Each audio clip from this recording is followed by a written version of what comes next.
To be fair, I can see why Brooks put these in play.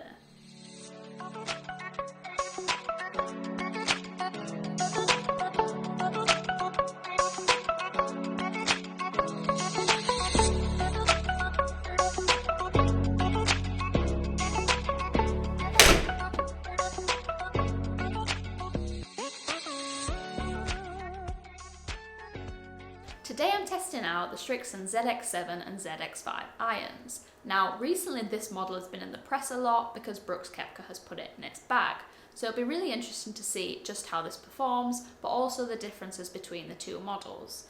Now the ZX7 is categorised as more of a player's iron and it has a slightly weaker loft than the ZX5. This is about 1 degree stronger and this is more of a player's distance iron. So I would expect to see a little bit more distance with this, but I'll be really interested to see what other differences we see. Now I've got a great shaft in this, the NS Pro Modus, which I have used recently in my gamers. However, this is 120 grams stiff compared to my normal 95 gram stiff, so that's going to be interesting. Right, obviously we have to start with the ZX7s because they look incredible.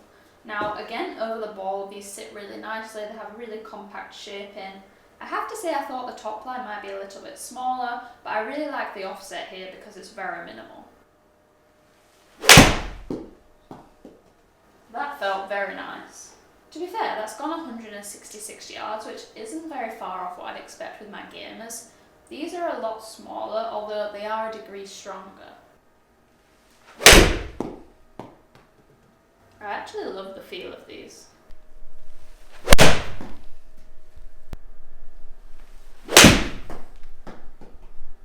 Definitely got a bit of the rights though, but I'm not really surprised about that given the fact the shaft is so heavy. Very consistent trajectory.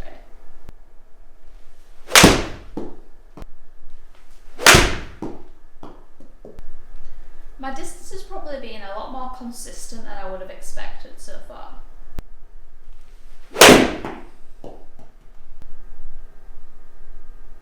That felt like it went a long way. I love the way these sit behind the ball. Honestly, they sit so square. They have a really classic clean look as well, which I really like.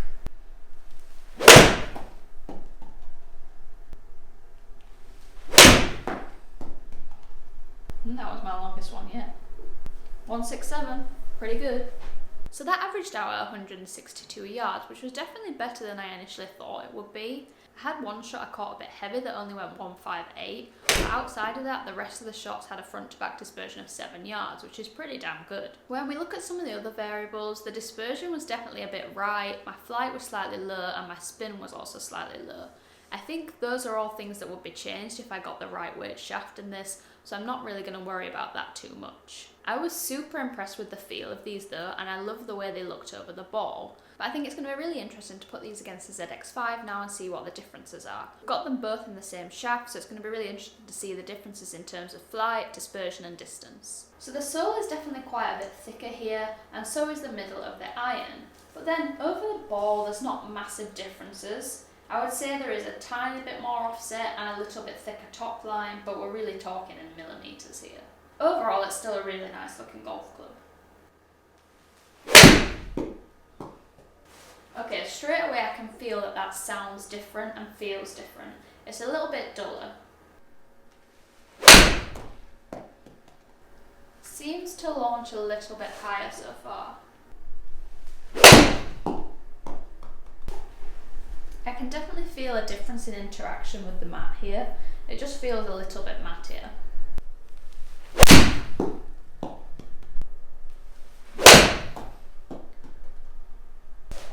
Producing a very solid ball flight though.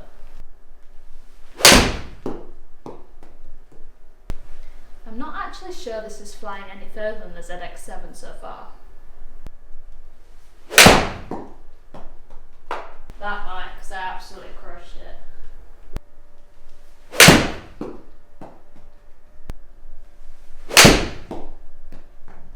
I seem to have suddenly started hitting this a lot further. So that was quite interesting because at first I wasn't hitting this quite as well as I was with the ZX7. But then as I got into the flow with this, I started hitting it a lot further. My average ended up at 167 yards, which was 5 yards longer than we saw previously. although my last 4 shots were 170 or over, so there's definitely a bit more distance here. In terms of other variables, my spin was a bit lower, which I definitely would have expected. These launched slightly higher and therefore had a higher peak height, but rather surprisingly the descent angle was exactly the same. Overall, the dispersion wasn't that much different in terms of width, but then I feel like I had a lot more shots with this that were nearer the centre line and only kind of 1 or 2 at each extreme, so definitely a little bit more consistent. Overall, my front to back dispersion was 13, but if we take kind of my last 7 shots where I started hitting it better, it was only 7, so very similar to what we saw with the ZX7. Now it's clear to see these are great looking clubs, and they also felt exceptional too. And overall I was pretty impressed with the performance really.